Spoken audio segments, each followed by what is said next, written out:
Wanita itu tidak pernah membayangkan Raja Crimson yang kejam dan haus darah itu. Ternyata hanyalah seorang maniak yang terobsesi dengan adiknya. Untuk menemukan adiknya yang hilang, dia bahkan merendahkan dirinya menjadi hewan kontrak wanita itu. Hanya untuk mendapatkan identitas seorang prajurit rendahan di ketentaraan. Karena di dunia kiamat ini, hanya militer yang masih memiliki kebebasan untuk bergerak. Dan sumber dari semua ini adalah seorang arkeolog yang secara tidak sengaja memecahkan segel kuno, melepaskan kabut merah yang menelan kota. Manusia yang menghirupnya bermutasi, menjadi gila, dan mati dalam kesakitan. Makhluk lain berubah menjadi monster merah yang mengerikan. Namun laporan resmi menyembunyikan kebenaran. Para penyintas hanya bisa melarikan diri dengan panik melalui reruntuhan. 3 hari lalu siaran resmi mendesak semua orang untuk tidak panik. Tetap di rumah, jangan keluar dulu.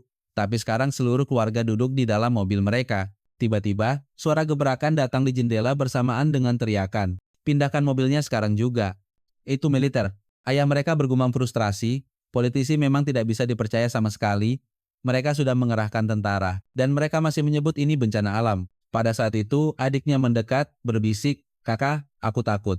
"Tidak apa-apa, kita semua di sini," dia meyakinkannya. Meskipun dadanya sesak, tapi suara-suara ini gila. Sebenarnya apa kabut merah itu? Sebelum dia selesai berbicara, suara gemuruh membelah udara. Sebuah mobil terlempar ke langit dan dari semua arah. Mobil itu terbang lurus ke arah mereka. Dia membanting tangannya ke kepala adiknya secara naluriah. "Tunduk sekarang." Boom. Dampak itu menghancurkan mobil mereka, menabrak mobil lain seperti sandwich. Dia berteriak panik, "Ayah, Ibu, apa kalian baik-baik saja?"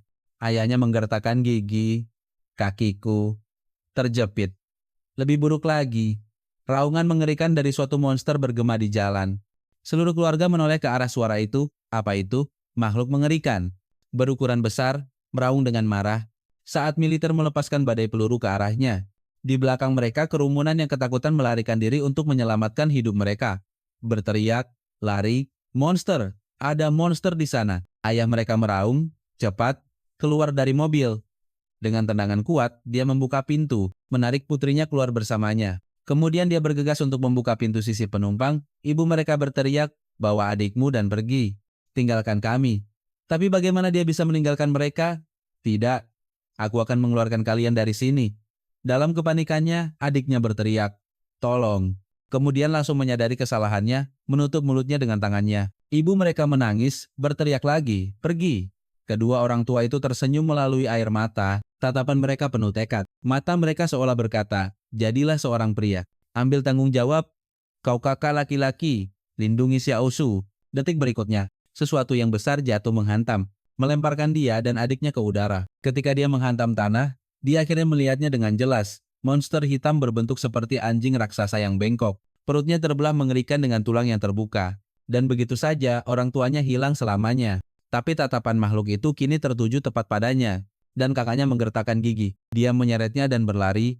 Tapi adiknya sedikit melawan, enggan meninggalkan orang tua mereka di belakang. Ledakan-ledakan terjadi di sekeliling mereka. Dunia tampak seperti akhir zaman dengan monster terbang berputar-putar di langit. Bahkan jet-jet militer pun dijatuhkan. Hewan dan manusia sama-sama menjadi gila. Dan dia tidak tahu apa yang sedang terjadi. Dia hanya bisa menyeret adiknya dan terus berlari. Jalanan bergema dengan raungan mengerikan. Sambil menariknya dari satu tempat persembunyian ke tempat lain, takut ketahuan, pikirannya melayang ke supermarket. Banyak tempat berlindung, banyak persediaan. Jika kita sampai di sana, kita mungkin bisa bertahan sampai bantuan datang. Memperhatikan seekor binatang buas di dekatnya berjalan gontai menjauh ke kejauhan. Dia akhirnya menghela napas panjang. Sudah pergi, tapi sedetik kemudian adiknya menjerit. Garis-garis merah tua menyebar di wajahnya. Dia panik. "Xiaoshu, apa yang terjadi?" Dia memegangi dadanya, terengah-engah. "Kakak." Aku merasa mengerikan, lalu dia menyadari dengan ngeri bahwa benang-benang merah yang sama merayap di kulitnya sendiri. Sebenarnya apa yang terjadi? Mungkinkah kita terlalu banyak menghirup kabut merah? Dia dengan cepat membasahi handuk dengan air, lalu menekannya ke hidung dan mulut adiknya. Tapi saat berikutnya, mutasinya sendiri memburuk. Panas menyembur melalui dirinya seolah ada sesuatu di dalam yang memaksa keluar. Adiknya menangis ketakutan. "Kakak, apa yang terjadi padamu?" Dia menggertakkan giginya. "Tidak apa-apa, aku baik-baik saja." Berjuang mati-matian untuk mencegah dirinya berubah. Namun aura tidak wajar itu menarik perhatian monster di dekatnya. Adiknya gemetar berbisik, "Kakak, jangan membuatku takut seperti ini." Dia melirik binatang buas yang merayap mendekat dan mengutuk dalam hati, "Sial, mereka melihat kita." Tanpa pilihan, dia meraih tangan adiknya dan berlari lagi. Tetapi segera dia menyadari ada sesuatu yang salah. Monster lain berdiri menghalangi jalan di depan, dan kemudian dari belakang. Yang kedua muncul, menjebak mereka dalam penjepit mematikan. Suara adiknya bergetar, "Kakak, apa yang harus kita lakukan?" Anehnya, makhluk-makhluk itu tidak langsung menyerang. Seolah-olah mereka sedang menunggu sesuatu. Dia mengatupkan rahangnya dan berkata padanya, "Jangan takut, aku di sini." Tepat saat itu raungan yang lebih keras membelah langit, seekor monster terbang turun dengan suara gemuruh, mengguncang tanah dan menimbulkan badai debu. Dari cara yang lain bereaksi, itu pasti pemimpin mereka. Apakah ini benar-benar hari di mana mereka tidak punya jalan keluar? Tom ragu. Dia menarik adiknya kembali ke arah toko. Masuk, bersembunyi, setidaknya hanya ada satu di sana, di luar terlalu berbahaya. Mereka harus mengambil kesempatan dan menjatuhkannya. Meraih tongkat kayu, dia menyerbu, dan tidak peduli seberapa ganasnya, itu hanya anjing gila.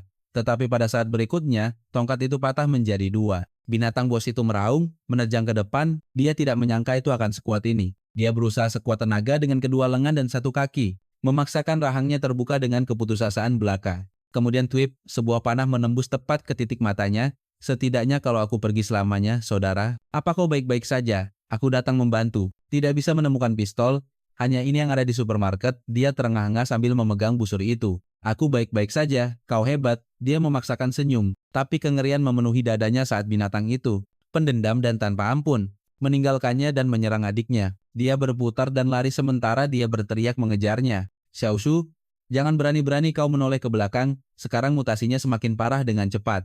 Dan dari semua waktu, harus sekarang, adiknya baru saja tersandung dan anjing mengerikan itu sudah menerkamnya. Sesuatu di dalam dirinya patah. Dia meraung dan menghancurkan dinding di sampingnya. Batang-batang baja mencuat keluar dalam keputusasaan. Dia melemparkan seluruh potongan dinding itu ke depan, menghantam besialan itu di kepala. "Siapapun bajingan yang berani menyakiti adikku akan mati." Didorong oleh amarah, dia melepaskan badai pukulan pada makhluk itu. Adiknya ketakutan, bergegas mendekat dan berpegangan padanya. "Kakak, apa yang terjadi padamu?" "Berhenti. Kumohon berhenti. Aku baik-baik saja, sungguh. Aku baik-baik saja. Kumohon jangan lakukan ini." Keadaannya yang panik benar-benar membuatnya ngeri. Suaranya yang gemetar akhirnya menembus. Dia mengerjapkan mata kembali ke dirinya sendiri. Terengah-engah. "Xiaoshu, aku baik-baik saja sekarang. Maaf aku membuatmu takut, kakak. Apa kau yakin kau benar-benar baik-baik saja?" "Aku." Tapi sebelum dia bisa menyelesaikan, binatang lain muncul, menjulang tepat di belakangnya. Dia mendorong Xiaoshu ke samping dengan seluruh kekuatannya. "Awas, kali ini adalah monster burung mutan yang menukik ke arah mereka." Dia meraih batang besi di dekatnya dan mengayunkannya dengan seluruh kekuatannya. "Kau burung jelek, jauhi adikku." Yang mengejutkannya, monster burung itu terlempar bersih dari kakinya. "Tunggu, kekuatan ini. Dia benar-benar bisa mengalahkan mereka." Dia tidak tahu kenapa, tapi tidak bisa dipungkiri. Dia menjadi lebih kuat. Dia menoleh ke adiknya, "Cari tempat untuk bersembunyi. Aku akan membantai makhluk-makhluk ini." Wajah Xiaoshu menegang karena khawatir, tapi dia tahu yang sebenarnya. Salah satu yang lebih besar mengincar mereka dan dia tidak punya pilihan selain memancingnya pergi. Dia berpegangan padanya, gemetar, "Kakak, jangan pergi. Aku takut kau akan kehilangan kendali lagi." Dia meletakkan tangan dengan lembut di kepalanya. "Jangan khawatir, kali ini aku tidak akan kehilangan diriku sendiri." Tapi suaranya pecah. Air mata menggenang, dia memotongnya dengan tegas. "Tetap di sini, dan tunggu aku. Aku akan kembali untukmu segera, oke?" Meskipun enggan, dia mengangguk. "Membuat yang sendiri. Kalau begitu, berjanjilah padaku kau akan kembali dengan selamat. Tentu saja, percayalah pada kakakmu." Dengan itu, dia melangkah keluar ke tempat terbuka. Jika tebakannya benar, membunuh binatang-binatang ini dan menyerap energi merah mereka adalah kunci untuk menjadi lebih kuat. "Kau membawa lebih banyak energi, kan? Jika aku mengalahkanmu, aku akan memiliki cukup kekuatan untuk melindungi keluargaku. Jadi matilah untukku." Tapi alih-alih melangkah maju, pemimpin itu mengirim sekelompok binatang buas yang lebih kecil terlebih dahulu. Dia mencibir, jadi aku masih belum layak mendapatkan perhatian pribadimu. Baiklah kalau begitu, aku akan menebas setiap satu dari mereka, sampai aku berdiri tepat di depanmu." Dengan raungan, dia menjatuhkan senjatanya dalam serangan vertikal, menghantam langsung ke tengkorak monster. Detik berikutnya, binatang lain menerjang masuk dan menancapkan giginya ke bahunya. Dia meraung. Kekuatan melonjak melalui dirinya dalam sekejap. Dua monster terlempar dari kaki mereka. Lengannya terpuntir, bermutasi menjadi cakar buas. Energi hitam dan merah beriak di sepanjangnya. Jadi ini rasanya kekuatan luar biasa. Mulai sekarang ini adalah waktu berburu bagiku. Tepat saat itu raungan jet militer membelah langit. Sebuah bom dijatuhkan dari atas. Pemimpin monster itu menjawab dengan raungan memekakan telinga. Sebuah ledakan menggelegar, asap membubung ke langit, tapi itu semua sia-sia. Monster itu berdiri tanpa terluka. Begitu pula dia menjawab dengan raungannya sendiri. Dan dalam ledakan kecepatan, dia mengukir jalan ke medan perang, memulai pembantaiannya. Sekarang dia tampak babak belur dan hancur. Tetapi saat pikirannya jernih, pikiran pertamanya adalah tentang adiknya. Tetapi yang Xiao Su tinggalkan hanyalah sebuah boneka kain. Perlahan tanda-tanda mutasi memudar dari tubuhnya. Aku benar-benar kehilangan adikku. Xiao Su, maafkan aku, kakakmu terlambat. Di mana kalian, ibu, ayah? Apakah aku mengecewakan kalian juga? Aku tidak bisa melindunginya. Samar-samar, dia ingat saat para pembom menyapu di atas kepala, menatap tangannya sendiri yang terpuntir. Tidak manusiawi, dadanya menegang. Tanganku, jadi apa mereka sekarang? Apa yang terjadi padaku? Bom-bom itu mendekat dan dia berteriak, Xiao Su, menjauh, ini terlalu berbahaya. Lalu bom, ledakan memekakan telinga melahap segalanya. Melalui dering di telinganya, dia menangkap deru bila helikopter. Ada seorang yang selamat di sini. Periksa dia terinfeksi. Tinggalkan dia, gadis itu di sana. Bawa dia, bergerak cepat-cepat. Monster-monster itu akan segera kembali. Dia hanya bisa menyaksikan tanpa daya saat helikopter membawanya pergi. Namun dalam keputusasaan itu, sedikit kenyamanan tetap ada, setidaknya Xiao Sui aman. Kakak, kenapa? Kenapa kau tidak datang menyelamatkanku? Dalam mimpinya, Xiao Sui berdiri di lalap api. Dan saat dia meraihnya, dia menghilang menjadi ketiadaan. Dia tersentak bangun, itu hanya mimpi buruk. Sial, mimpi yang sama lagi. Xiao Sui sudah setengah tahun. Di mana kau? Untungnya identitasnya belum terungkap sejak Xiao Su dibawa. Dia telah mencari setiap tempat perlindungan yang bisa dia temukan. Namun keberadaannya tetap tidak diketahui. Untuk terus mencarinya, dia telah mendaftar di jajaran terendah militer. Patroli perbatasan di dunia yang kacau ini, hanya tentara yang memiliki wewenang untuk mengumpulkan intelijen dan bergerak bebas.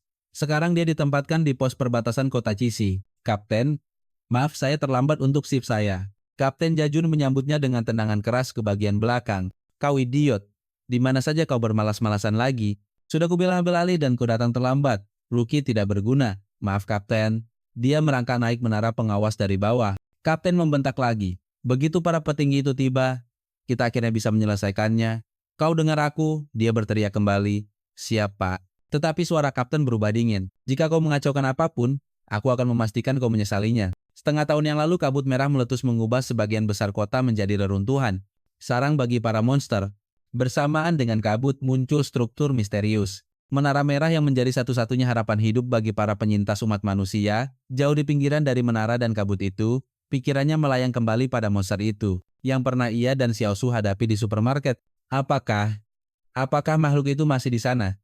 Sementara itu Kapten Jajun bergumam, dengan pasukan respons khusus di luar sana, patroli perbatasan kita hanya pajangan. Jika mereka saja tidak bisa mempertahankan garis depan, kesempatan apa yang dimiliki orang-orang rendahan seperti kita? Dua tentara lainnya mencibir, Kapten, kau melebih-lebihkan. Itu kan pasukan respons legendaris. Mereka kalah, itu lelucon. Mereka telah menghancurkan monster sepanjang jalan ke sini tanpa melambat sedikit pun. Yin Hao duduk dengan tenang di atas menara pengawas. Bahkan setelah sekian lama, bau busuk kabut merah masih membuatnya mual. Itu membangkitkan nafsu darah purba yang mendorong makhluk untuk saling membantai. Tiba-tiba dia melihat kabut itu bergeser, menyebar dengan tidak wajar. Tidak, sesuatu menerobosnya.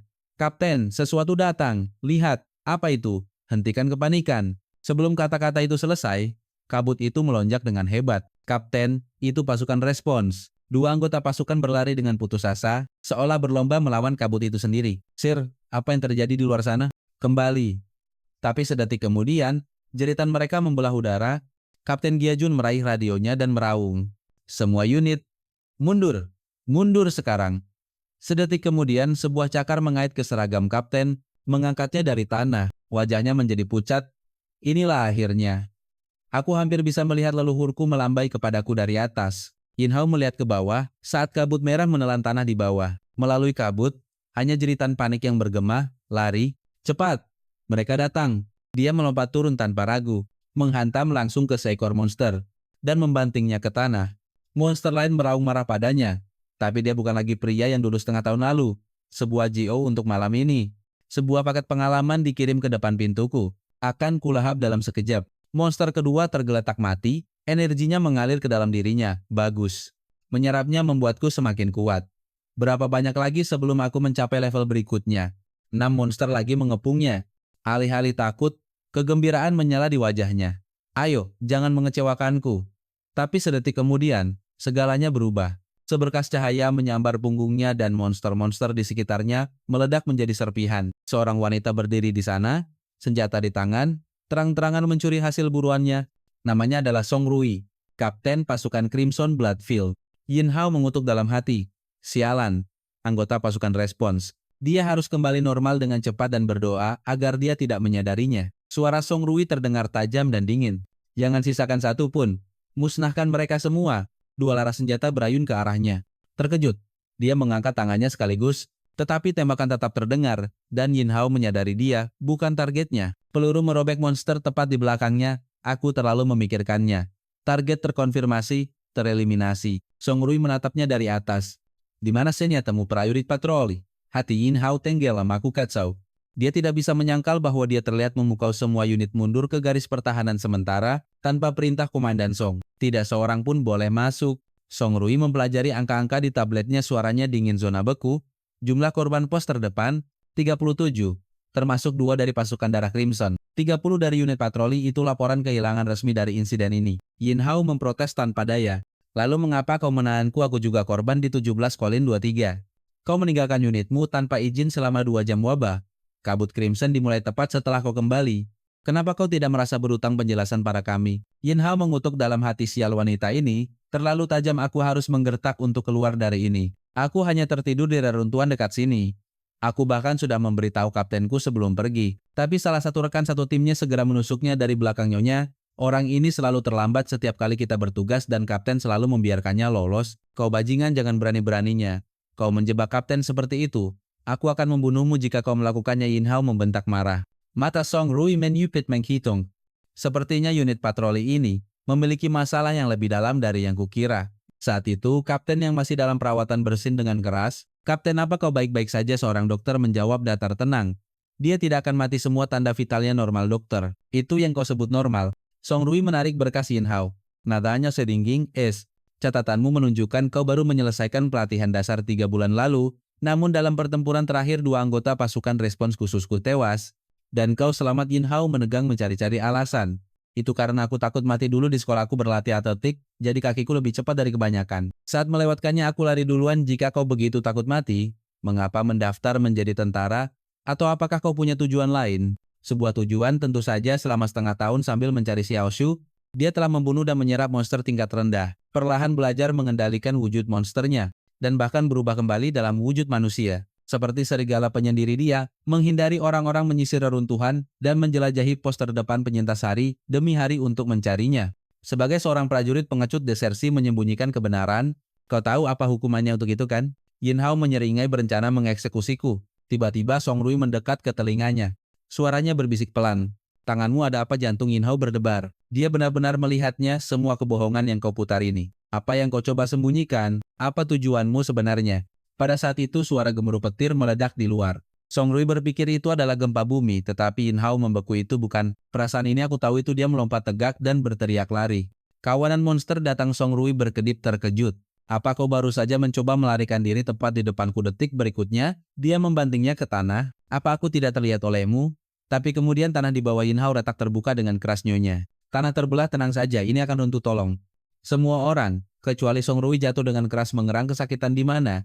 Di mana kita berada? Di bawah tanah. Gelap gulita menyesakkan lampu sekarang. Baik Nyonya, seorang rekan satu tim menggerutu. Kau adalah bencana berjalan Yin Hao. Tidak ada hal baik yang pernah terjadi denganmu di sekitar.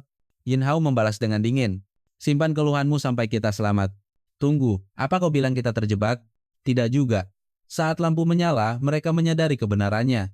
Ini adalah labirin yang diukir oleh para monster itu sendiri. Semuanya tenang. Periksa semua senjata yang tersedia. Jaga formasi dan jangan pernah memperlihatkan punggungmu. Tiba-tiba, Yin Hao mendengar suara angin. Dan itu membuatnya kaku. Ada apa? Ada angin dari arah sana. Jika ada angin berarti ada jalan keluar. Aku akan memeriksanya. Dia bergegas dan benar saja merasakan hembusan angin. Seorang prajurit patroli mencibir. Yin Hao, kau tidak berguna dalam segala hal, kecuali lari menyelamatkan diri. Kapten, ada aliran udara di sini. Tapi Yin Hao gagal menyadari monster yang merayap tepat di belakangnya. Taring terbuka, siap untuk berpesta. Sebuah tembakan memecah keheningan, monster itu jatuh, dan seorang prajurit patroli ambruk ke tanah karena ketakutan. Cairan kumbang ini korosif, jangan biarkan mereka mendekat. Dan satu hal lagi, tidak ada yang bergerak tanpa perintahku. Song Rui berbalik tajam, tatapannya terpaku pada Yin Hao. Prajurit patroli, kau sangat pandai menghindari bahaya. Begitu kita keluar dari sini, kau akan menjelaskan dirimu. Tapi pikiran Yin Hao berputar, jika dia sudah mencurigai rahasiaku, kenapa tidak membongkarku sekarang? Apa tujuan sebenarnya? Kemudian terdengar gemerisik yang bergema di sekeliling mereka. Lebih banyak makhluk yang sama muncul, berkerumun dalam kegelapan. Sial! Kenapa ada begitu banyak dari mereka? Ini buruk. Kerumunan itu mendekat, masing-masing memancarkan niat membunuh, seolah menunggu untuk melahap mereka hidup-hidup. Song Rui dan pasukannya segera melepaskan tembakan, menembak sambil mundur ke arah yang berlawanan. Tiba-tiba, Yin Hao membeku di tengah langkah. Song Rui membentak, "Jangan berhenti, terus bergerak." Tapi Yin Hao bergumam, "Tidak." Kerumunan itu berhenti, lihat ke depan. Seekor serangga besar menjulang di hadapan mereka, monster kelas dominator yang menghisap kabut merah. Dalam sekejap, ia memadatkan kabut menjadi bola energi yang bersinar. Ekspresi Yin Hao menjadi gelap. "Hati-hati, benda ini berbahaya." Song Rui mengangkat senjatanya dan menembak. Tepat saat monster itu menyelesaikan pengisian dayanya dan meluncurkan bola energi. Boom! Ledakan memekakan telinga mengguncang gua. Saat peluru Song Rui mengenai kepala monster itu secara langsung, pada saat yang sama bola energi melesat lurus ke arah Song Rui. Tiara up! Yin Hao meraung. Pada saat-saat terakhir dia menerjang ke depan menghantamkan tinjunya ke bola itu, dan menyerap energi ke dalam dirinya sendiri. "Yan Hai!" Song Rui memulai. "Tapi dia memotongnya, jika kita selamat. Aku akan menjelaskan segalanya." Dia kemudian menyadari luka dari serangan Song Rui sebelumnya semakin melebar di tubuh monster itu. Alis Song Rui berkerut. "Bahkan seranganku hampir tidak menggoresnya." "Yin Hao, apa kau benar-benar punya cara?" "Hati-hati." Tapi Yin Hao hanya menyeringai dengan percaya diri. "Monster seperti ini, aku telah membunuh ratusan jika bukan 1000. Dominator kelas bukanlah hal baru bagiku. Kelas monster dari terendah hingga tertinggi. Pengintai, pemburu, pendominasi, raksasa, bencana dengan raungan. Dia melompat ke udara, mati untukku." Cakarnya menyayat, merobek lubang menganga menembus tubuh monster itu. "Jika aku menyerapmu, seberapa kuat aku jadinya?" Mendarat dengan keras, Yin Hao masih cemberut tidak puas. "Zial, kau kuat juga."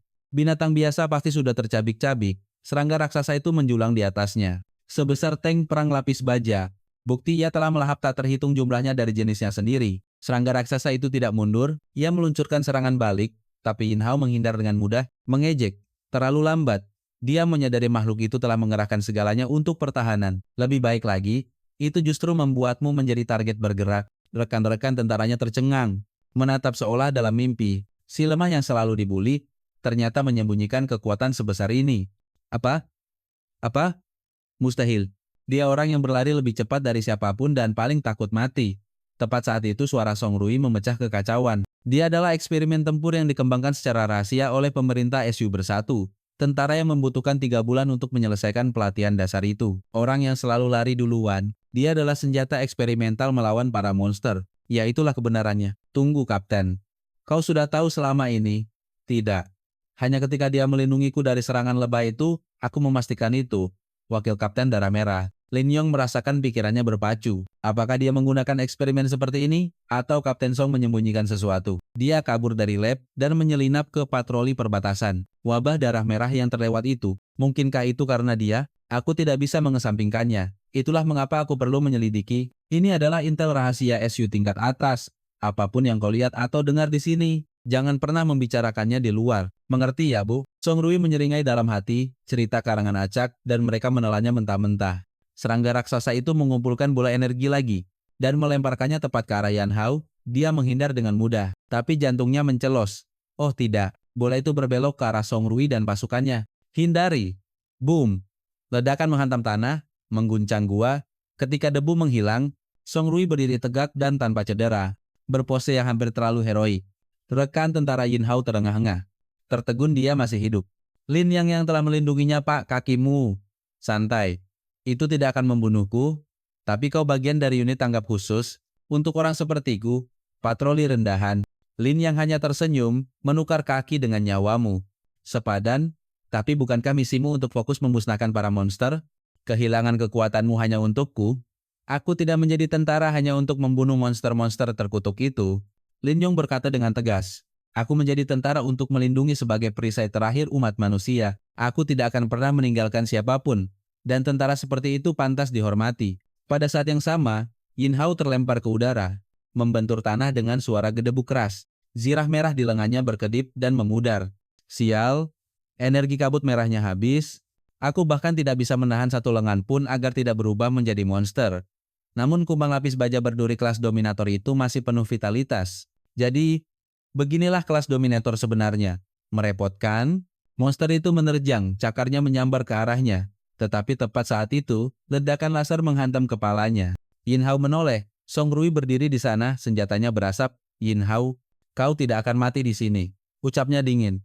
Kau masih punya banyak hal untuk dipertanggungjawabkan. Kumbang lapis baja itu mengeluarkan suara menjijikkan. Tawa mengejek, mata Song Rui menyipit. Ia tertawa. Mungkinkah? Benar saja, kabut merah melonjak masuk dari setiap terowongan di sekitar mereka. Labirin itu memberinya kendali sempurna atas alirannya. Dengan kabut yang membanjiri kembali, luka-lukanya sembuh dengan cepat. Kekuatan melonjak sekali lagi. Sial, ia pulih ke kekuatan penuh. Jadi, kabut di pos terdepan sebelumnya adalah ulahnya. Selama ini, Song Rui memutuskan dengan tegas, Yin Hao, kita tidak bisa membunuhnya. Mundur sekarang. Yin Hao mengumpulkan kekuatannya sekali lagi. Meraung, tidak. Ia mati di sini hari ini. Kabut yang dipanggilnya juga memberiku kekuatan. Saat ini aku tidak bisa bergerak bebas. Ini adalah kesempatan kita untuk menyerang. Song Rui membalas dengan dingin, jika kita gagal, kau akan mati di sini.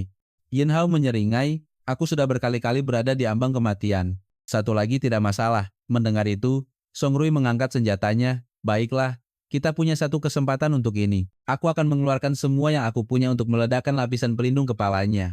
Kau selesaikan, hancurkan otaknya. Hanya itu cara kita menjatuhkannya sekarang. Song Rui meraung. Meriam laser menembak dan Yin Hao meledak dalam aksi di sampingnya. Ledakan itu merobek pertahanan kumbang lapis baja, membelah karapasnya cukup lebar bagi Yin Hao untuk masuk.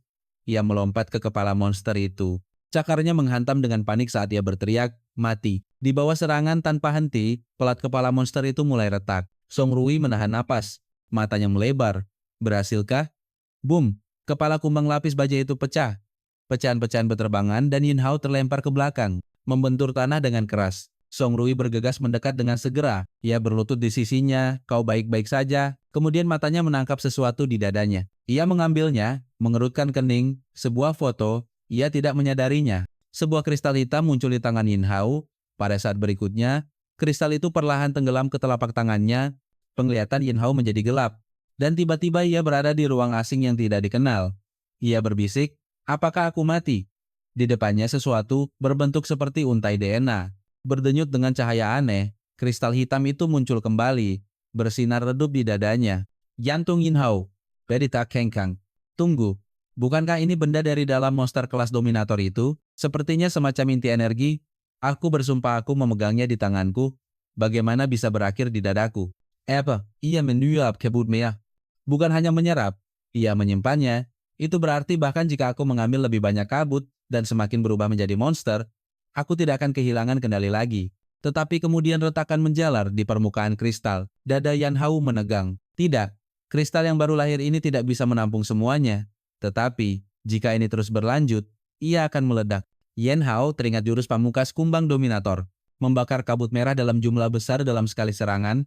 Jika aku bisa menyerap kabut itu, maka aku akan mengumpulkannya semua menjadi satu titik. Di ranjang rumah sakit, kabut merah mulai terpancar dari seluruh tubuhnya. Matanya bersinar merah saat dia menggeram. Padatkan. Di tangannya, sebuah bola terbentuk. Sangat mirip dengan rasengan dari Naruto. Sementara itu, di rumah sakit Tianwan, 5 menit sebelumnya. Di luar kamar 3,24, salah satu rekan Yan Hao menghentikan Song Rui. Kapten Song, kaki wakil Kapten Lin. Song Rui menjawab dengan tegas. Sebagai seorang prajurit, dia tahu risikonya. Kau tidak perlu menyalahkan dirimu sendiri. Di dalam kamar, Lin Yong menatapnya. Kapten Song, apa yang terjadi dengan Yin Hao? Aku belum pernah mendengar SU mengembangkan tentara eksperimen. Kasus Yin Hao dirahasiakan. Fokus pada pemulihan, tinggalkan sisanya. Nadanya tajam tak kenal ampun. Aku sudah meminta transfermu ke bagian logistik. Mulai sekarang, kau bisa beristirahat dengan benar. Lin yang terdiam, lalu berkata dengan tekad, aku akan melaporkan ini dengan jujur kepada ayahmu. Kepala staf Song Liang, aku percaya dia akan tahu bagaimana menilainya. Suara Song Rui dingin. Wakil Kapten Lin, ingat siapa atasanmu. Mulai saat ini, semua komunikasimu dibekukan. Tetap di sini, kau tidak akan pergi kemanapun. Dia keluar dengan marah, wajahnya gelap. Di mana Yin Hao?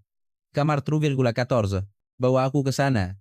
Beberapa saat kemudian, mereka tiba di luar kamar 314. Berjaga tanpa perintahku. Tidak seorang pun boleh masuk. Di dalam, Yin Hao sudah membentuk bola seperti bom biju. Song Rui masuk tepat saat energi berdenyut berbahaya di tangannya. Matanya membelalak. Yin Hao, apa yang kau lakukan? Turun! Yin Hao berteriak. Tanpa pilihan lain, dia mencoba membubarkannya.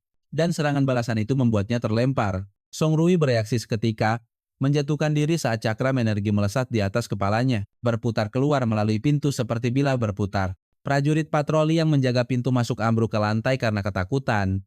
Boom! Bangunan rumah sakit bergetar saat cakram itu menembus struktur. Itu tidak berhenti. Menghancurkan bangunan kedua di jalurnya saat gelombang itu meluas, bangunan ketiga terbelah dua. Wakil Kapten Lin menatap lubang besar itu dengan tercengang. Bangunan kosong itu hancur. Apakah itu Yin Hao? Kapten Song, berapa lama kau pikir kau bisa merahasiakan ini? Prajurit patroli di pintu itu hampir menangis. Kenapa selalu aku yang terseret ke dalam ini? Seseorang selamatkan aku. Aku belum ingin mati. Keringat dingin membasahi dahi Song Rui. Serangan itu teknik kumbang. Bagaimana Yin Hao menggunakan kemampuan binatang buas bahkan tanpa berubah menjadi binatang buas. Dia berbalik tajam, menatapnya dengan tatapan keras. Yin Hao, penjelasan yang harus kau berikan padaku semakin menumpuk. Segera mereka berdua sendirian di atap rumah sakit. Yin Hao menceritakan semuanya dari awal hingga akhir. Ekspresi Song Rui menjadi gelap. Jadi, kau bilang kau tidak hanya bisa menyerap inti binatang buas, tetapi juga meniru kemampuan mereka. Yin Hao mengangguk. Bukan hanya itu, aku juga bisa menyimpan kabut merah dan kristal itu. Sepertinya ia mampu memperbaiki diri sendiri. Song Rui menyentuh dagunya sambil berpikir. Kau punya daftar kemampuan yang cukup banyak ya? Yin Hao menatap tangannya yang berubah menjadi monster. Ya. Aku mendapatkan kekuatan dan kemampuan mereka. Tapi aku mungkin juga perlahan berubah menjadi salah satu dari mereka. Suaranya menurun dengan getir. Jika itu terjadi, apakah aku masih benar-benar manusia, Kapten Song? Kau melihatku sebagai apa? Suara Song Rui tenang tapi menusuk. Kau adalah kau. Satu-satunya. Manusia atau monster? Itu tergantung bagaimana kau menggunakan kekuatan ini. Tapi jangan lupa, kekuatanmu sekarang adalah bencana dan senjata. Sekarang kau punya dua pilihan. Pertama, bergabung dengan Crimson Blood sebagai anggota cadangan dari skuadku. Kedua, diklasifikasikan sebagai ancaman dan dilenyapkan bersama dengan para monster. Yin Hao terkekeh gelap. Tapi apa kau benar-benar berpikir garnison di sini punya kekuatan untuk melakukan itu? Song Rui menatapnya.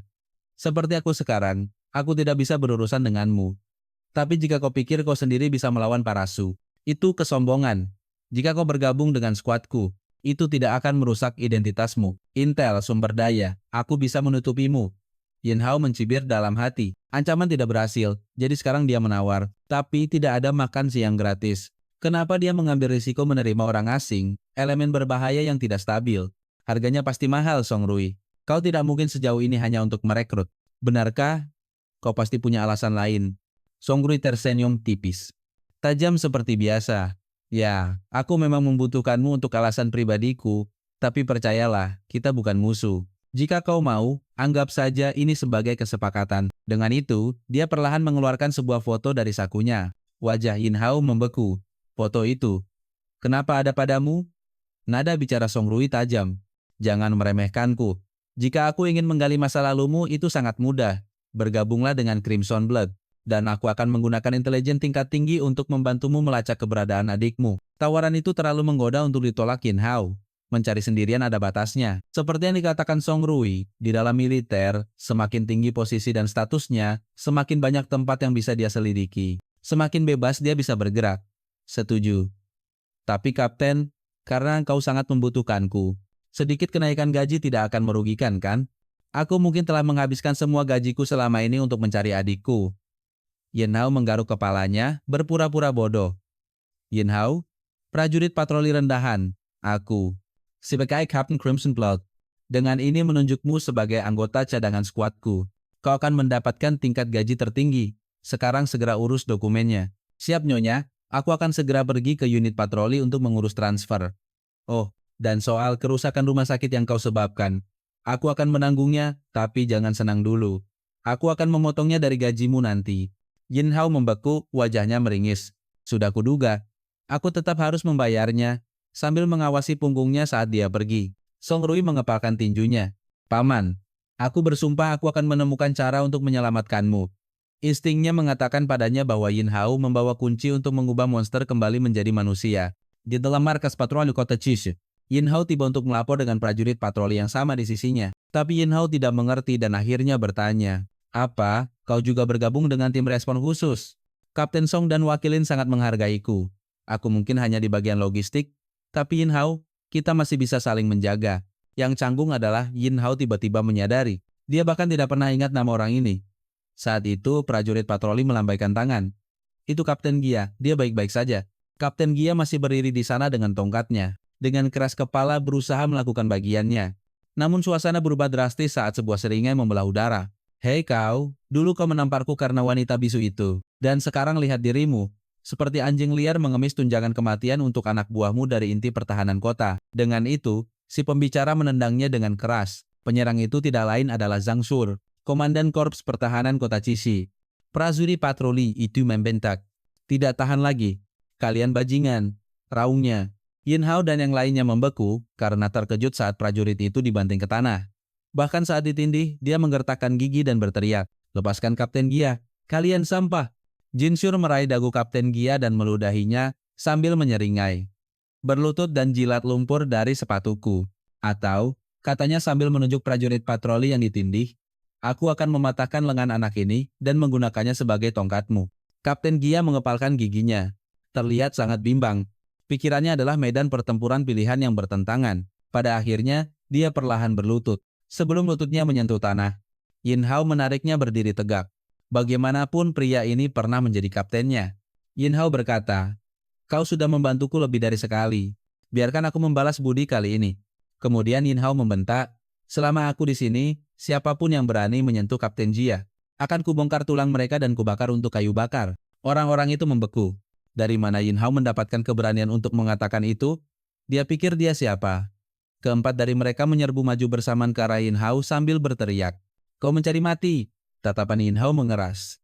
Dia merendahkan tubuhnya dan mengambil posisi menyerang dalam sekejap. Dia meluncurkan tendangan langsung ke rahang salah satu pria. Sikutnya menyusul, menghantam yang lain dengan bunyi gedebuk tumpul. Kemudian dia melayangkan tendangan keras ke paha pria ketiga. Terdengar suara retakan yang mengerikan. Pukulan terakhirnya menghantam perut pria keempat, membuat kepalanya membentur dinding. Para berandal ini bahkan tidak pantas untuk pemanasan. Yang lain tidak mundur. Salah satu dari mereka menyeringai, "Kapten kami adalah petarung peringkat E. Kau berani menyentuh kami, kau mati." Mata Jin Shur berkilat, tapi diam-diam dia terkejut. Beberapa detik, bagaimana bisa anak ini secepat ini? Jin Shur menghunus pistolnya dan membentak, "Sampah patroli, berani melawan inti pertahanan kota. Kalian ingin tahu akibatnya?" Yin Hao dengan mulus menghindari 3 peluru saat ditembakkan. Gerakannya sangat cepat. Pada saat yang sama dia merebut pistol Zhang Shur. "Kau terlalu lambat menarik pelatuk." Sebelum Zhang Shur bisa bereaksi, Yin Hao menghancurkan senjata itu menjadi berkeping-keping di tangannya. "Menyedihkan, bahkan tidak sampai 1% dari Song Rui," katanya. Tapi Zhang Shur belum selesai. Dia tiba-tiba mengeluarkan pisau sebelum dia bisa mengayunkannya. Yin Hao dengan mudah menangkap bilahnya. Tangannya gemetar sangat keras sehingga dia hampir tidak bisa memegangnya. Dalam sekejap berikutnya, Yin Hao mengangkatnya tinggi-tinggi seperti mainan anak-anak dan bertanya dengan dingin, "Bukankah kau baru saja menyuruh Kapten Jia berlutut?" Wajah Jin Shur memucat saat dia tergagap. "Kenapa? Apa yang kau coba lakukan?" "Aku memperingatkanmu jangan coba-coba mengancamku lagi. Sekarang giliranmu." Yin Hao membanting Jin Shur ke tanah, menciptakan kawah kecil di lantai. Jin Shur tergeletak tak berdaya, jelas tidak bisa bergerak untuk saat ini. Para penonton membeku karena terkejut. Dia telah menghindari peluru dan menghancurkan pistol sandar dengan tangan kosongnya. Saat itu, Yin Hao menyadarinya sendiri. Tubuhnya diperkuat oleh inti binatang, telah melampaui ekspektasinya sendiri. Yang lain panik dan kabur sambil berteriak, "Monster! Lari!" Yin Hao dengan tenang mengambil tongkat yang tergeletak di tanah.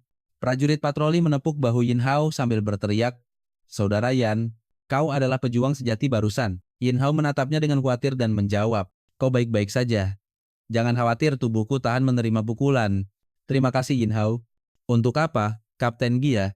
Kau selalu menjagaku. Membelamu sekarang adalah hal terkecil yang bisa kulakukan. Kapten Gia masih tampak khawatir. Tapi bagaimana jika Korps Pertahanan Kota mengejarmu? Patroli itu menepuk dadanya dan meyakinkannya. Jangan khawatir, Kapten Gia. Yin Hao dan aku sekarang berada di tim respon khusus.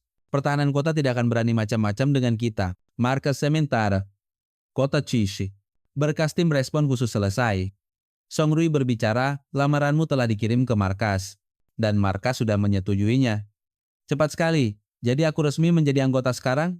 Yin Hao bertanya, terkejut. Song Rui menggelengkan kepalanya dengan peringatan. Jangan terlalu cepat, ujian sesungguhnya akan datang berikutnya. Kau harus segera pergi ke markas kota danau untuk mengikuti penilaian masuk divisi tempur Chi, sesuai tim respon khusus. Tapi dengan kekuatanmu, aku yakin kau akan lulus. Oke, aku akan pergi dan membuat rekor baru.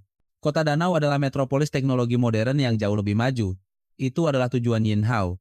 Penilaian akan diadakan di sana. Song Rui menjelaskan, ini Kota Danau, ibu kota Su. Dan markas Chishuai terletak di sini. Yin Hao menunjuk ke patroli di sampingnya, bingung. Kudengar anggota resmi Chishuai adalah petarung Diar Ang. Bagaimana tepatnya peringkat petarung ini dievaluasi? Dia berpikir dalam hati, orang ini sangat lemah. Bagaimana mungkin dia bisa mengikuti penilaian Chishui? Patroli itu tertawa canggung. Ah, ya, aku bisa menerima pukulan. Song Rui mengklarifikasi. Dia bergabung dengan logistik, bukan divisi tempur, jadi dia tidak perlu menjalani penilaian pertempuran. Patroli itu dengan cepat menambahkan, tapi logistik tetap bertarung bersamamu di lapangan. Kau akan mengandalkanku nanti. Song Rui melanjutkan, karena kita punya waktu, izinkan aku memberimu informasi terbaru. Orang-orang sepertiku yang bisa menggunakan kemampuan semuanya diklasifikasikan sebagai petarung. Kekuatan petarung dibagi menjadi 6 peringkat. E, D, C, B, A, dan S. Markas memiliki sistem evaluasi resmi yang terutama didasarkan pada kekuatan fisik dan daya tahan. Binatang buas, di sisi lain, diklasifikasikan menjadi 5 tingkatan. Anjing pemburu pengintai, raksasa penguasa dan malapetaka.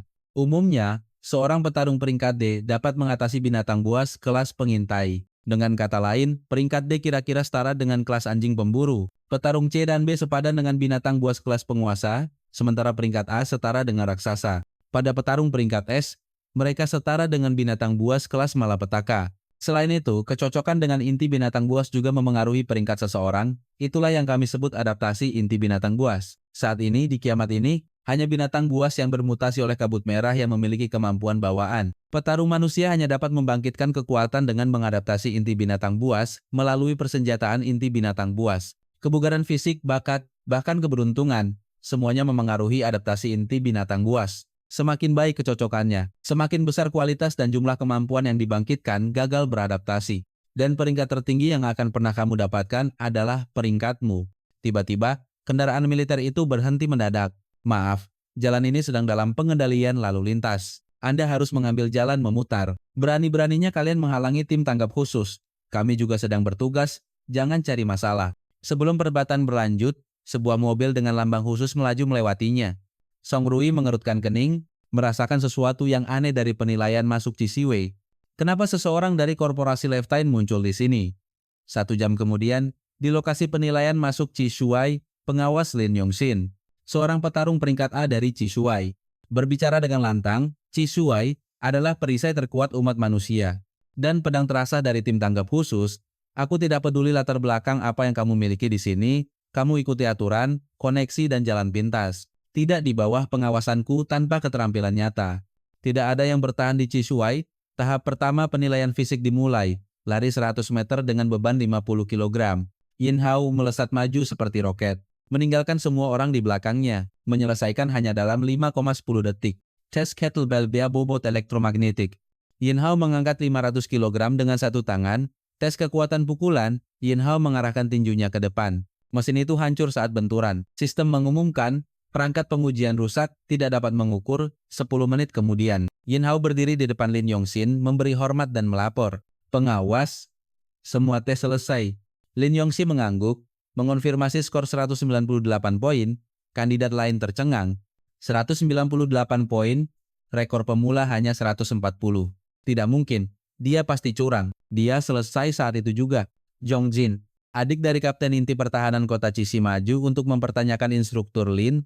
Rekor masuk pemula tertinggi adalah 140 poin. Dan sekarang skornya melampaui rekor itu. Aku tidak percaya itu. Mata Lin Yongxin menyipit saat dia menatap Jeongjin.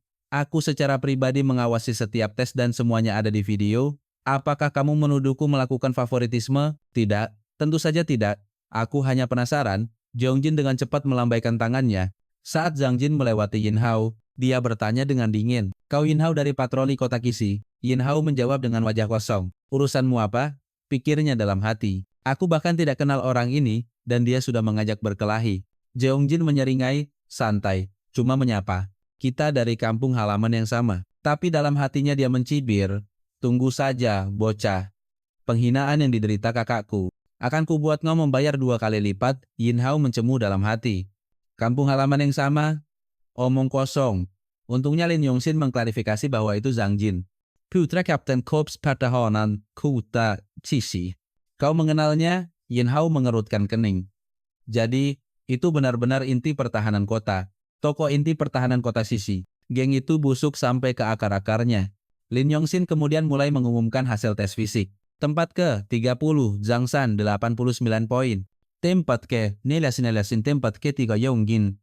123 poin, tempat kedua Chen Ying. 135 poin, dan tempat pertama, Yin Hao dengan 198 poin. Zhen Ying, seorang peneliti senior Biro Intelijen Teknik, berpikir dalam hati. Aku hanya ikut penilaian ini untuk bersenang-senang, tapi tahun ini ada pendatang baru yang sangat kuat. Menarik, aku harus mempelajarinya dengan cermat. 15 teratas tetap, tes berikutnya. Adaptasi B-Score. Sementara itu, di dalam sebuah kamar asrama, Jeongjin sedang melakukan panggilan video dengan seseorang di tabletnya. Kesal. Seharusnya aku yang mendapat tempat pertama. Siapa sangka 2 monster akan muncul, jawab orang di ujung sana dengan dingin. Jika kakakmu tidak menjilat sepatu Alten Corporation, kau bahkan tidak akan memenuhi syarat untuk penilaian ini. Kau hanya punya satu kesempatan, jangan sia-siakan. Jeongjin mengertakkan giginya. Demi kakakku, aku akan masuk Cisua. Di platform pengujian B-Score, semua kandidat menunggu dalam diam. Lin Yongxin berbicara kepada mereka. Tes ini sederhana. Cukup kenakan pelindung pergelangan tangan ini. Kemudian letakkan B-Score di atasnya untuk memulai tes. Siapapun dengan kompatibilitas di bawah 40% akan dieliminasi. Bagi mereka yang belum jelas, izinkan saya menjelaskan apa itu B-Score. Hanya monster kelas Hound atau lebih tinggi yang menghasilkan B-Score. Semakin kuat monsternya, semakin tinggi kualitas core-nya. Yang paling langka adalah core kelas emas. Sedangkan yang paling umum adalah core hitam dari monster kelas Hound. Menanamkan B-Score ke dalam persenjataan monster memungkinkan seorang petarung untuk menggunakan kemampuan seperti monster. Kompatibilitas setiap orang dengan sebuah core berbeda. Dikombinasikan dengan bakat bawaan. Ini menentukan kemampuan apa yang terbangun. Seperti kekuatan elemen, kekuatan mentah, dukungan, atau kontrol. Pelindung pergelangan tangan ini adalah persenjataan monster paling dasar. Mereka hanya mengukur kompatibilitas dan tidak memberikan kemampuan. Setelah kalian resmi bergabung dengan divisi tempur Ciseu, kau akan diberi inti monster dan persenjataan tingkat tinggi. Pengujian kompatibilitas inti B dimulai, kandidat pertama gagal. Hanya mencetak 39%, eliminasi langsung, dia tidak bisa menerimanya. Tidak mungkin aku peringkat kelima dalam kekuatan fisik. Kenapa ini lebih sulit daripada membunuh monster? Kandidat berikutnya mencapai 56% dan berteriak kegirangan, aku lulus. Aku lulus. Aku bisa bergabung dengan Cishiwa Jongjin. Giliranmu, Jongjin mencibir pada Proktor sambil melemparkan tatapan dingin. Dia menyebut inti monster sinar hitam, membantingnya ke pelindung pergelangan tangan dengan bunyi retak yang tajam. Wajahnya meringis marah saat dia menggeram. Patuhi aku sedetik, kemudian hasilnya peringkat D. Kompatibilitas 60% kerumunan itu tersentak apa rekrutan top tahun lalu hanya mencapai 56%. Jeongjin memecahkan rekor. Banyak yang langsung menyatakan dia yang terkuat dari angkatan tahun ini. Tapi Jeongjin mencibir dalam hati. Orang-orang ini semua sampah, hanya aku yang terkuat ruangan. Itu berdengung dengan obrolan. Saat itu, Zhen Ying muncul di belakang Yin Hao. Kau dari kota Cixi kan? Kenapa aku belum pernah mendengar tentang petarung sekuat dirimu? Sebelumnya aku adalah mata yang melihat segalanya dari Biro Intelijen Teknis. Namun kau berhasil lolos dariku. Kau tidak sederhana dan fluktuasi nona merah yang aneh di kota Cixi tempo hari. Jangan bilang itu tidak berhubungan denganmu. Dan betapa cepatnya berpura-pura bodoh, ya, apa yang kau bicarakan aku tidak mengerti sepatah kata pun. Zhen Ying terkekeh, tidak masalah. Jika kau menyangkalnya, yang perlu kau tahu adalah, aku sangat tertarik padamu di rumah melihat kesempatan. Kalau begitu nona tahu segalanya, bolehkah aku meminta beberapa informasi? Zhen Ying mengangkat satu jari, tentu saja tapi dengan satu syarat. Selama hasil tesmu melampaui milikku, aku akan memberitahumu. Apapun yang ingin kau ketahui, dia mendekat dan menekankan apapun sama sekali selanjutnya Zhen Ying. Kerumunan itu bergemuruh, dia datang. Melangkah ke platform. Zhen Ying menyatakan dengan berani, perhatikan baik-baik semuanya. Rekor Zhang Jin akan dipecahkan olehku. Yin Hao bertanya-tanya apakah dia benar-benar sekuat itu. Sementara Jeong Jin mencibir dalam hati, badut menyedihkan, tapi Zhen Ying dipenuhi dengan kepercayaan diri. Dia mengambil inti monster serangan hitam. Dengan bunyi retak yang tajam, dia menekannya ke pelindung pergelangan tangan. Saat berikutnya layar menyala, petarung peringkat B kompatibilitas 78%. Para kandidat meledak, tidak mungkin. Itu belum pernah terjadi, mesinnya rusak. Zhen Ying terkikik, nakal, sudah kubilang aku akan memecahkan rekor Jeong Jin. Jeong Jin menggertakkan giginya begitu keras hingga hampir retak. Selain Yin Hao, aku tidak akan membiarkan wanita sialan ini lolos juga. Kandidat terakhir Yin Hao. Yin Hao berpikir dalam hati, kekuatan Zhen Ying itu nyata. Mungkin dia tidak berbohong, dia mungkin tahu banyak saat itu. Zhen Ying melompat di depannya dengan seringai, bagaimana merasakan tekanan belum. Tapi untuk Yin Hao dengan taruhan Xiao Su, dia harus memenangkan taruhan ini, perhatikan baik-baik. Dia berbalik meninggalkan kerumunan hanya dengan siluet punggungnya yang dingin menurut Song Rui. Peringkat petarung Yin Hao setidaknya C. Inti monster di depannya adalah tingkat yang sama dengan yang telah dia serap sebelumnya, tingkat hitam. Jadi berapa kompatibilitasnya? Ayo kita lihat, seberapa besar potensi yang sebenarnya dia miliki. Detik berikutnya layar menyala. Peringkat C, para kandidat menatap dengan mata terbelalak. Memulai langsung dari peringkat C. Itu level seorang pemimpin pasukan. Tapi kemudian layar menjerit dengan alarm, kesalahan sistem tidak berfungsi. Pembacaan kompatibilitas inti monster. Hei, apa yang terjadi? Rasa dingin menjalar di tubuh Yin Hao.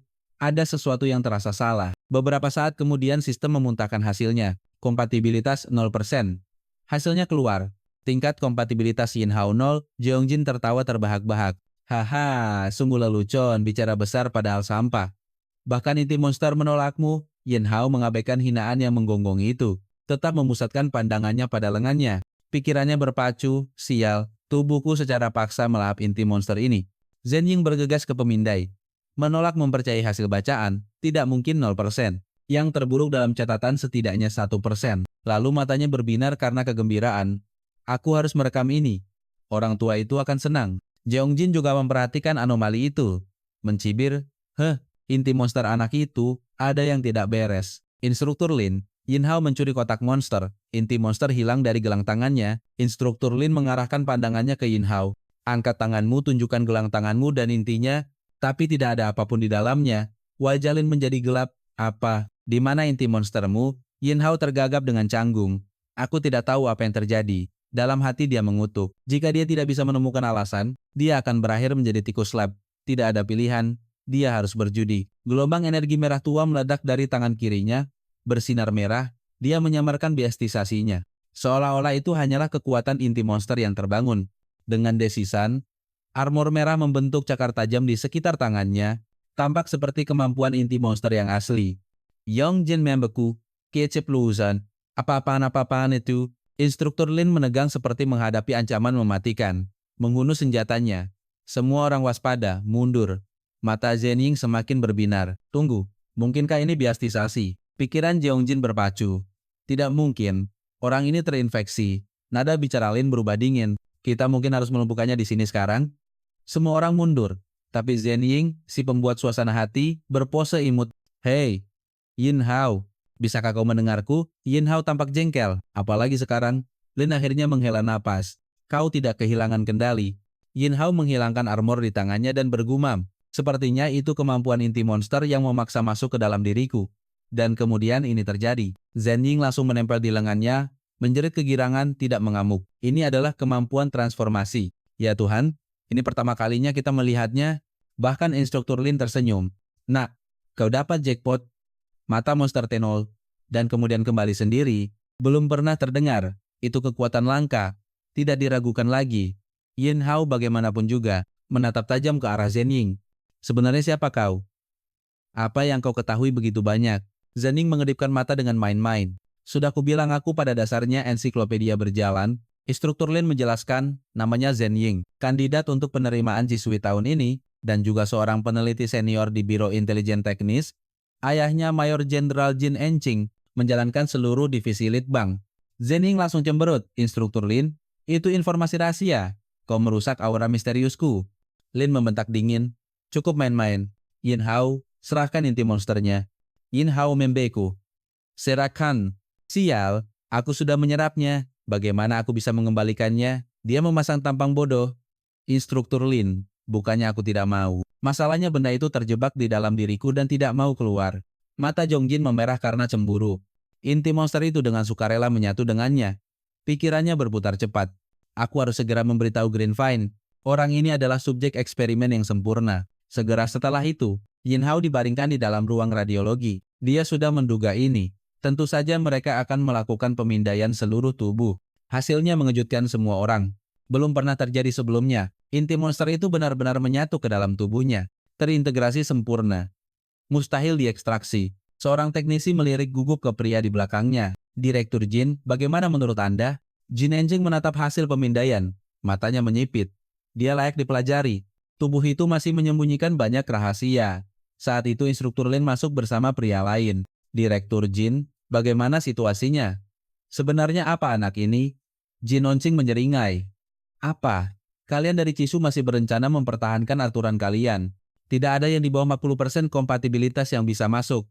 Pendatang baru itu tak lain adalah ayah Song Rui, Letnan Jenderal Song Lian, Kepala Staf Pasukan Respons Khusus.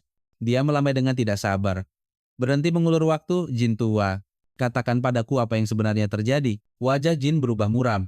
Alat pengujian ini dikembangkan bersama di bawah pimpinanku dengan Greenvine. Aku tahu prinsip kerjanya lebih baik dari siapapun. Dan hasilnya bukan nol. Jen Ying menghentakkan kakinya dengan cemas. Ayah, cepat katakan saja. Kau membuatku penasaran. Sebenarnya dia apa? Jin akhirnya berbicara. Mesinnya mencapai batas maksimal sehingga tidak bisa mendaftarkan batas atasnya. Kompatibilitasnya belum pernah terjadi sebelumnya. Potensinya telah melampaui batas maksimum teoretis, di atas 100%. Song Lian segera berbalik. Shin muda, ikut aku, laporkan ini segera. Sementara itu, inti di dalam dada Yin Hao mulai bergeser, warna hitam pekat berdarah menjadi merah tua. Apakah ini karena dia menyerap inti monster rendahan itu? Dia ingat, ketika dia melahap inti serangga kelas Overlord, dia mendapatkan kemampuannya dan membangkitkan kemampuannya sendiri. Kali ini, dia tidak mendapatkan kekuatan baru. Inti itu sendiri menjadi lebih kuat. Kemurniannya meningkat, warnanya bergeser dari hitam legam menjadi merah karat yang korosif. Kapasitasnya untuk Scarlet Mist membengkak, dan penyerapan menjadi lebih efisien. Dengan kata lain, semakin kuat monsternya, semakin kuat dia dengan mengkonsumsinya.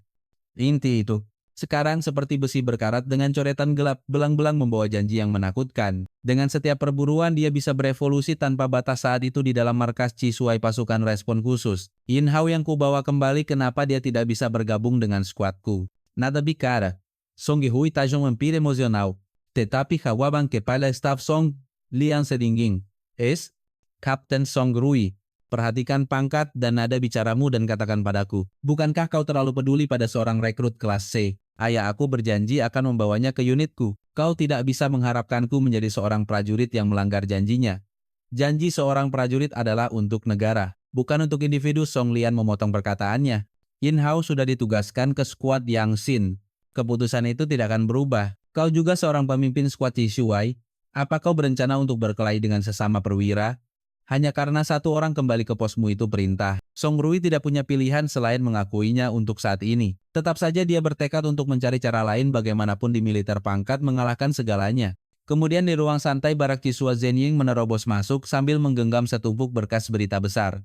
Sarang monster baru telah ditemukan antara kota Danau dan Cisi. Mereka mengirim rekrut Cisua untuk menjelajahinya. Aku sudah mengajukan aplikasi dengan instruktur Lin. Kita bekerja sama saat ini. In-house secara resmi dipromosikan ke kelas C. Dan sekarang menjadi anggota skuad Lin Yongxin dari Cisuai. Lin Yongxin membacakan briefing misi tujuan kita.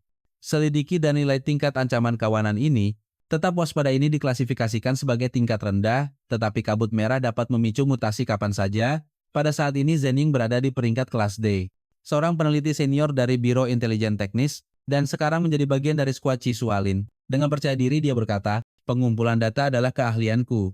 Santai aku menjagamu konvoi melaju. Dan di sepanjang jalan, Zenying mulai menjelaskan, kawanan lebah diberi peringkat rendah, sedang tinggi dan ekstrem, dan mereka datang dalam banyak jenis. Yang ini adalah tipe sarang tingkat rendah. Strukturnya mungkin terlihat sederhana, tetapi di dalamnya adalah labirin terowongan. Masalah sebenarnya adalah kawanan itu sendiri. Masa drone bekerja dengan sejumlah kecil lebah prajurit.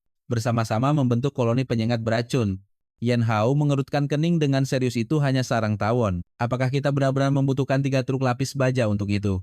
Zhen Ying memutar matanya. Sudah kubilang tawon besi tidak seperti lebah madu. Saat itu, seorang tentara patroli meneriakkan sesuatu di depan. Yin Hao mendongak wajahnya menjadi gelap. Kau menyebut itu lebah itu sangat besar. Zhen Ying membentak. Itu tawon besi kelas pengintai, bukan serangga yang tidak berbahaya. Tentara patroli itu mencengkeram kemudi dan berteriak pegangan yang erat saatnya memamerkan beberapa keterampilan. Dalam sekejap badai sengatan menghujani, dia menarik kemudi dengan keras menghanyutkan truk lapis baja untuk menghindari rentetan serangan itu. Tetapi kepanikan menyebar sialan itu. Serangan sengatan tawon besi. Baju besi kita tidak akan bertahan. Mata Yin Hao menajam, energi melonjak melalui dirinya. Serahkan kawanan itu padaku, kesempatan sempurna untuk menguji gerakan baruku. Energi merah menyala dari telapak tangannya, melenyapkan gelombang sengatan yang datang di udara. Tanpa ragu, Yin Hao melompat dari truk. Cari perlindungan dan pertahankan posisimu. Aku akan segera kembali. Yin Hao menerjang ke tengah kawanan, merobek-robek lebah besi dengan ayunan brutal. Tempurung pecah, kabut darah menyembur kemana-mana. Kekuatan macam apa itu dia? Bahkan mengubah senjatanya. Itu kemampuan transformasi. Dia menyerap inti monster saat penilaian. Mata Zhen Ying berbinar. Kupikir dia hanya bisa mengubah tubuhnya, tapi dia bisa melapisi kemampuan itu ke objek juga. Itu berarti apapun yang disentuhnya bisa menjadi senjata. Luar biasa. Aku harus merekam semua data tempurnya. Begitu kita kembali, aku akan mempelajarinya secara menyeluruh. Tiba-tiba seberkas energi hijau melesat melintasi medan perang. Bang, ledakan kerucut menembus perisai Yan Hao. Matanya membelalak. Energi hijau macam apa itu? Lebih kuat dari sengatan lebah besi. Bahkan menembus pertahananku. Jika aku tidak menemukan sumbernya, aku tamat raungnya. Ada musuh lain, sumber tidak diketahui. Zhen Ying berlindung di balik batu itu. Dan ingat, lebah besi takut api. Tapi saat itu salah satu prajurit regu yang sudah bersiap melesat maju. Jangan keluar. Zhen Ying berteriak. Desir tajam prajurit itu ditusuk oleh cahaya hijau. Sesaat kemudian ledakan memekakan telinga mengguncang udara. Kabut merah menyembur keluar. Yin Hao berteriak. Zhen Ying, Pak Kuyawit, apa-apaan itu? Zhen Ying mengeluarkan tabletnya, memindai dan wajahnya kehilangan warna. Itu kelas Hound. Ratu Sarang. Sengatnya membawa racun yang cukup kuat untuk mengikis armor di bawah kelas C. Mustahil kelas Hound di sini. Intelnya salah. Ini sama sekali bukan sarang tingkat rendah. Yin Hao membentak perintahnya tanpa ragu. Tangani drone kelas pengintai. Ratu itu milikku untuk dibunuh. Siap laksanakan, serahkan padaku. Zhen Ying menjawab tanpa ragu. Meskipun hanya berperingkat kelas D, dia adalah seorang pembangun elemen. Menggunakan kekuatan angin, badai bangkit dalam sekejap. Pusaran angin tajam menderu hidup, mengiris kawanan lebah besi tercabik-cabik di udara. Sayap dan tubuh mereka berjatuhan berkeping-keping. Tiba-tiba Yin Hao melihat bayangan besar. Itu dia, Ratu. Lebah, aku menangkapmu, gumamnya dengan seringai dingin. Tubuh ratu itu sangat besar, menjulang seperti kendaraan lapis baja dengan putaran keras. Yin Hao menghancurkan 2 perisai bersama-sama, menggilingnya menjadi massa bengkok dalam beberapa saat. Dia membentuknya menjadi tombak, bergumam panjang, ini sudah cukup. Dia mengentakkan kakinya keras ke tanah. Bumi terbelah dengan suara gemuruh yang memekakan telinga. Puing-puing berterbangan ke udara. Kemudian dia melemparkan tombak itu ke depan. Udara itu sendiri menjerit saat terkoyak. Tombak itu menghantam perut ratu tepat sasaran dengan ledakan dahsyat. Dan serangga mengerikan itu mengeluarkan jeritan menusuk telinga yang aneh. Ratu tidak jatuh. Mata Zhen Ying membelalak kaget. Mustahil, titik vitalnya tertusuk. Bagaimana dia masih bisa berdiri? Kelas Hound seharusnya tidak memiliki kekuatan sebanyak ini, kecuali sebuah pikiran mengerikan menghantamnya.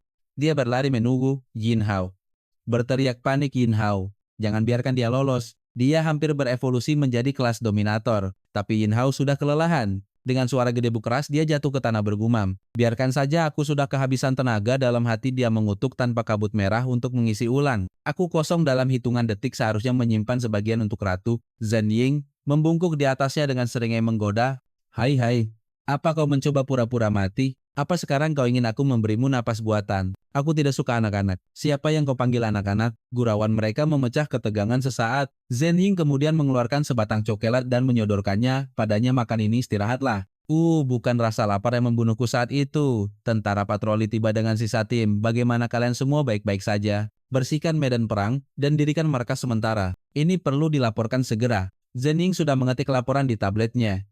Bersama-sama Yin Hao dan Zhen Ying menatap ke arah rute pelarian ratu.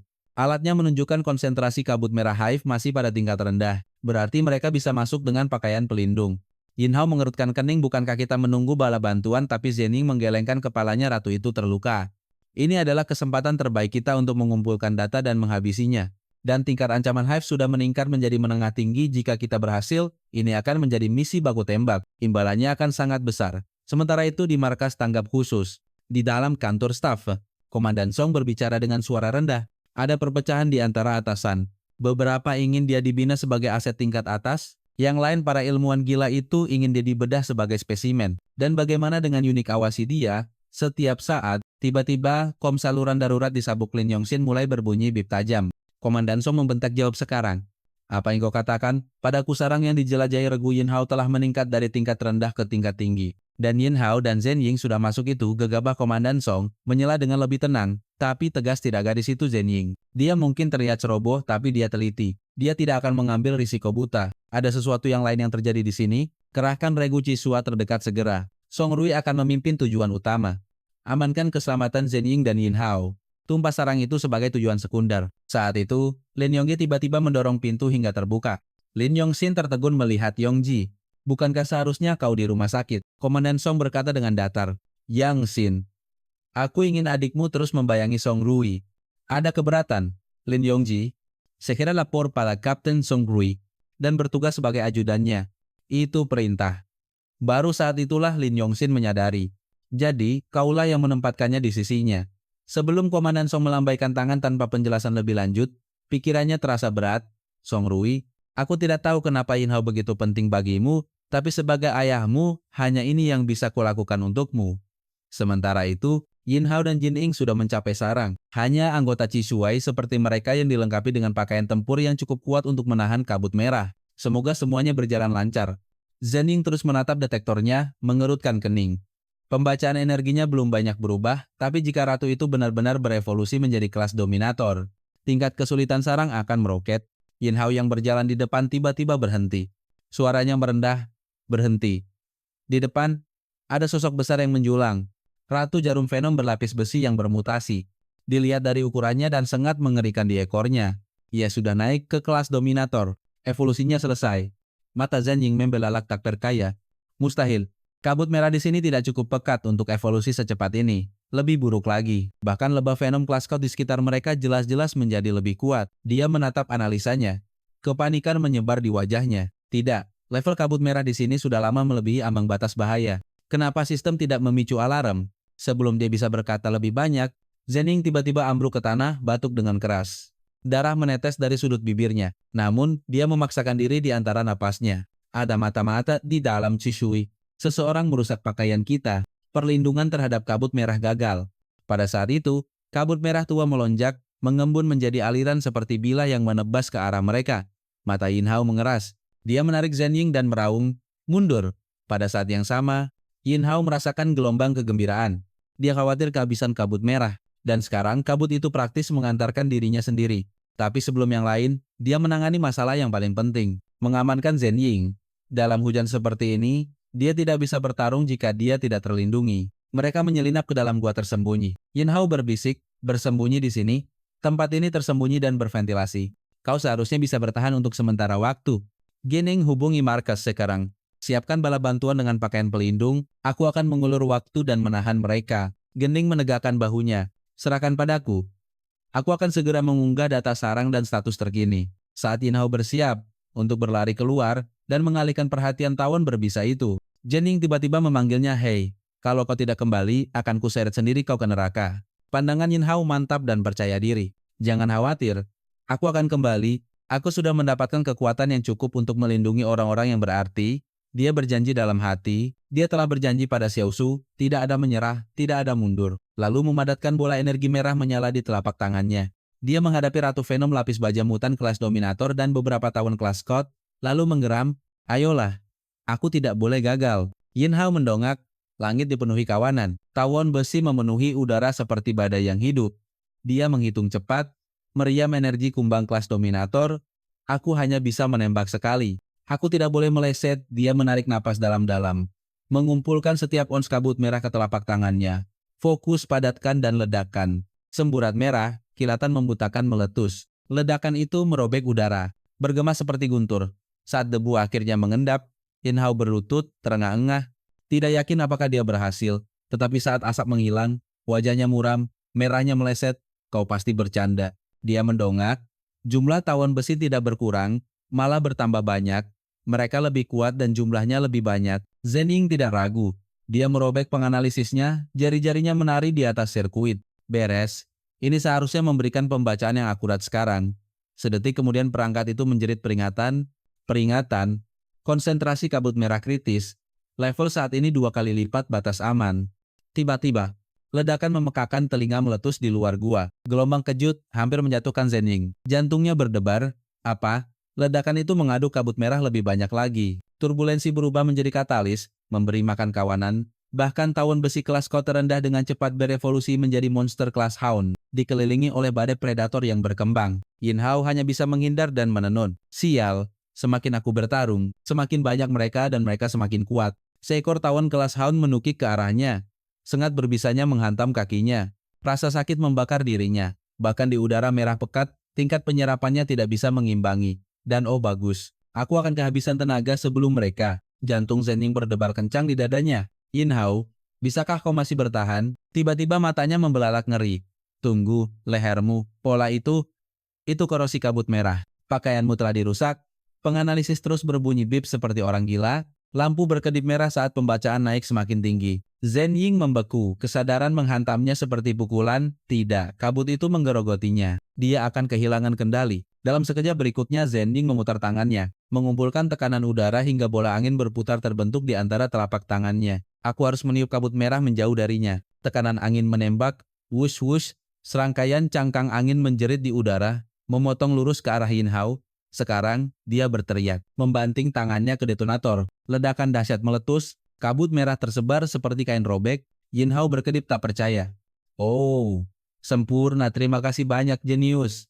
Kau baru saja menghancurkan sumber energiku. Dengan kabut merah menghilang, koneksinya dengan kekuatan sekitar terputus seketika. Di atasnya, tawon besi berputar-putar seperti predator. Sengat mereka berkilauan dalam kabut redup. Wush, wush, wush. Hujan duri berbisa menghujani dari segala arah. Yin Hao meraung, menyilangkan tangannya untuk melindungi diri. Dia meringis saat puluhan duri menancap di lengannya. Sial, ini juga mengandung racun pelumpuh. Bagaimana dia bisa bereaksi sebelum mati? Gelombang proyektil bersiul membelah udara di belakangnya. Matanya membelalak. Sial, tidak ada waktu untuk menghindar. Tiba-tiba sebuah ledakan dahsyat. Seseorang menerobos reruntuhan dari atas, boom. Pendatang baru itu melemparkan dirinya antara Yin Hao dan duri yang datang, menerima semua serangan di punggungnya. Yin Hao membeku tak percaya. Ling Zhongji? Ling Zhongji? Tipe kekuatan kelas C. Kemampuan dasar, penguatan tubuh. Kemampuan turunan, pengerasan, indera super, inti binatang, panglima perang terenggiling. Dia mengertakkan gigi dan berteriak. Pertarungan belum selesai. Fokus, Yin Hao. Tawon besi di belakang Yin Hao menjerit, berkumpul kembali untuk serangan lain. Bang, bang, bang. Hujan tembakan merobek kawanan itu. Mencabik-cabik mereka, sayangku. Penembak mendarat dalam kilatan petir. Itu Kapten Song Rui. Tipe elemental kelas C. Kemampuan dasar, elektromagnetisme. Turunan, sambaran petir. Meriam rel, kontrol pasir besi, peretasan dan magnetisasi inti binatang. Belut kolosal. Kapten Song, bagaimana bisa kau? Song Rui menyarungkan senjatanya. Mata tajam, tangannya masih berderak dengan listrik. Markas mengirim kami sebagai bala bantuan.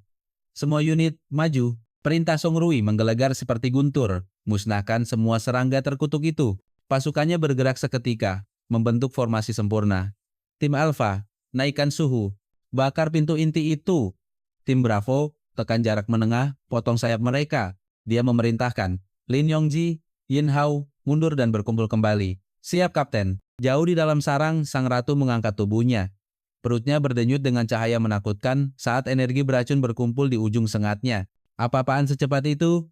Seorang prajurit berteriak. Lin Yongji, awas. Tapi Song Rui tidak bergeming. Matanya menyipit saat dia mengangkat senapan rel. Petir merambat di sepanjang larasnya. Jangan menoleh ke belakang, lari saja. Kelas panglima perang ya. Baiklah kalau begitu. Pemusnahan elektromagnetik. Tembak. Sebuah busur ungu menyilaukan merobek udara, mengguncang seluruh sarang. Lontaran itu menciptakan medan magnet bertegangan tinggi. Segala sesuatu di dalamnya membeku, lumpuh, dan menguap dalam sekejap. Duri beracun sang ratu hancur di tengah penerbangan. Kemudian, boom! Petir itu menghantam langsung ke dadanya. Kena langsung. Seorang prajurit berteriak. Tunggu, ukuran itu. Itu ratu kelas panglima perang yang disebutkan dalam laporan intel peneliti Jin. Dia melarikan diri ke atas. Seseorang berteriak. Dia lumpuh, dia tidak akan pergi jauh. Song Rui membentak. Semua unit, bersihkan kawanan dan prioritaskan operasi penyelamatan. Siap nyonya. Yin Hao terdiam membeku sesaat. Terpesona. Jadi ini kekuatan sejatinya. Lin Yongji maju di sampingnya, kembali di kota Redstone. Kapten Song bahkan tidak mengenakan perlengkapan atau armor tempur utamanya. Dia bertarung dengan setengah kekuatan. Song Rui menyampirkan senapan relnya di bahu dan berjalan menghampiri Yin Hao, di mana Zhen Ying.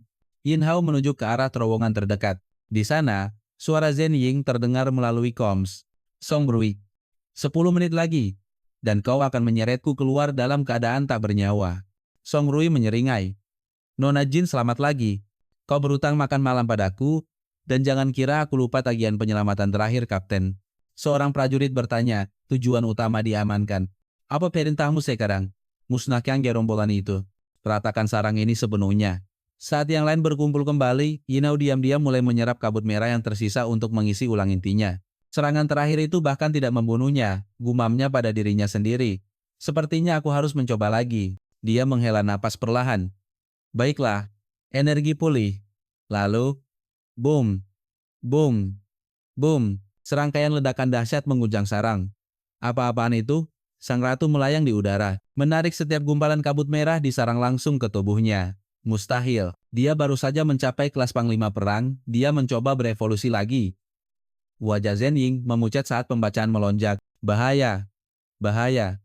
Tingkat kabut merah menembus tingkat 4. Dia menatap pemindainya dengan tak percaya. Dari mana semua kabut ini berasal? Tunggu, sarang ini. Mungkinkah ini tingkat tinggi? Ratu Tawon Besi mengeluarkan raungan yang menggetarkan tulang. Gelombang kejut merobek gua. Saat badai merah berputar di sekelilingnya, Kapten Song. Sebuah suara berteriak melalui comms.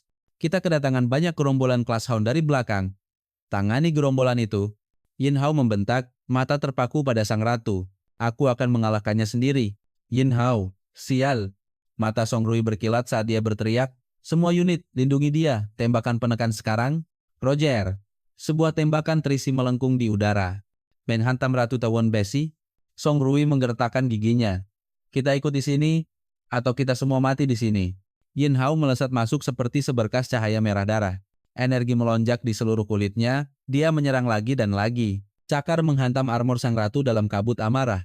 Tetapi cangkang makhluk itu seperti baja tempa, tidak bergerak, tidak bisa ditembus. Tisi hanya kekuatan kasar tidak akan berhasil, gumamnya. Dia mengumpulkan kekuatannya, energi berputar di telapak tangannya. Implosi Scarlet Gen 0. Boom! Ledakan mengguncang sarang. Melemparkan Yin Hao ke belakang menabrak dinding. Apakah itu berhasil? Dia menyipitkan mata melalui kabut, jantung berdebar kencang. Sedetik kemudian, sesuatu yang hitam dan merah melesat keluar dari ledakan seperti tombak, mengiris melewati kepalanya. Yin Hao berguling ke samping, terengah-engah. Tidak cukup kekuatan. Ledakan energi saja tidak bisa membunuhnya. Aku butuh sesuatu yang lebih tajam, sesuatu yang bisa menembus cangkang itu. Tiba-tiba, mata Yin Hao terpaku pada proyektil yang hampir menusuknya, sengat besar sang ratu. Seringai muncul di bibirnya. Baiklah, sepertinya kau baru saja menyerahkan senjataku. Wujud binatang. Ikat. Raungnya. Lebih banyak sengatan diluncurkan ke arahnya dalam rentetan mematikan. Yin Hao menghindar dan bermanuver di udara, menerjang lurus ke arah sang ratu, mengumpulkan setiap sisa kabut merah terakhir di dalam dirinya. Dia membungkus energi itu di sekeliling sengatan seperti baju zirah cair. Arus merah berputar dan menyala dengan panas yang dahsyat. Kau memberiku senjata, gerutunya, mata menyala merah membara. Sekarang biar ku balas budi. Tebasan kabut merah, sebuah busur merah, menyilaukan membelah udara. Tubuh Ratu Tawon Besi terbelah bersih menjadi dua. Gelombang kejut meratakan segala sesuatu di dalam ruangan. Yin Hao berlutut dengan satu lutut. Terengah-engah, lengannya gemetar karena kelelahan. Kemudian perlahan sebuah bola kristal merah melayang dari sisa-sisa sang ratu. Inti kelas panglima perang. Bisiknya, dia mengulurkan tangan dan meraihnya. Sempurna. Itu akan kuambil. Tetapi saat tangannya menutup di sekelilingnya, seluruh tubuhnya kejang. Energi inti membanjiri nadinya, memenuhi inti kristal di dalam dirinya hingga meledak. Ar! Yin Hao berteriak sambil memegangi dadanya saat cahaya merah merobek tubuhnya. Sial, ini terlalu banyak. Aku tidak bisa menahannya di sisi lain medan perang. Meriam elektromagnetik masih menembak. Kapten, kawanan itu telah dibersihkan sepenuhnya. Zhen Ying menyadari, Ada sesuatu yang salah. Kenapa mereka tiba-tiba terasa lebih lemah? Song Rui segera memerintahkan untuk bergerak mendukung Yin Hao. Dia segera menemukan Yin Hao terbaring di tanah dengan senjata berbentuk sengatan di sampingnya.